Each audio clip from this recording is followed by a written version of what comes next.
देश में कोरोना संकट के बीच मोदी सरकार ने एक योजना की शुरुआत की थी जो अब काफी पॉपुलर है, क्योंकि इस योजना के तहत 50,000 रुपए तक बिना गारंटी के लोन मिलता है।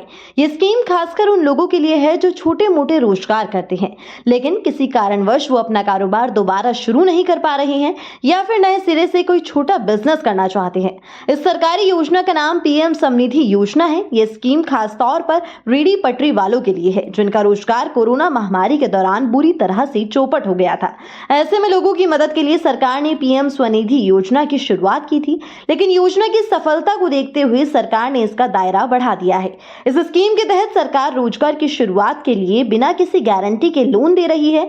इस योजना का लाभ सब्जी बेचने वाले, फल बेचने वाले और फास्ट फूड की छोटी मोटी दुकान लगाने वाले लोग ले सकते हैं। केंद्र सरकार पीएम स्वनिधि योजना के तहत 50,000 रुपए तक का लोन उपलब्ध कराती है, लेकिन 50,000 रुपए के लोन लेने के लिए अपनी क्रेडिबिलिटी बनानी होगी। जैसे कि जिसको भी इस स्कीम के तहत पहले 10,000 रुपए का लोन मिलेगा, वो एक बार लोन चुकाने के बाद दूसरी बार डबल राशि कर्ज के रूप में ले सकता है। अब मान लीजिए कि किसी को बाजार में सड़क के किनारे चाट की दुकान लगानी है। इसके लिए उसने स्वनिधि योजना के तहत 10,000 रुपए का लोन लिया, फिर उसने कर्ज की रकम को समय पर चुका दिया। ऐसे में वो शख्स दूसरी बार इस स्कीम के तहत 20,000 रुपए का लोन ले सकता है। इसी तरह तीसरी बार में वो 50,000 रुपए के लोन के लिए योग्य हो जाएगा। इस स्कीम की खास बात यह है कि लोन पर सरकार सब्सिडी भी प्रदान करती है।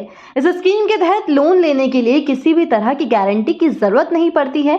आवेदन मंजूर होने के बाद लोन की रकम 3 बार में आपके अकाउंट में ट्रांसफर कर दी जाती है। रेहड़ी पटरी वालों के लिए कैशबैक सहित डिजिटल पेमेंट को प्रोत्साहित करने के लिए सरकार ने इस स्कीम का बजट बढ़ाया था। बता दें कि पीएम स्वनिधि योजना के तहत ली गई लोन की राशि को 1 साल की अवधि में चुकाया जा सकता है।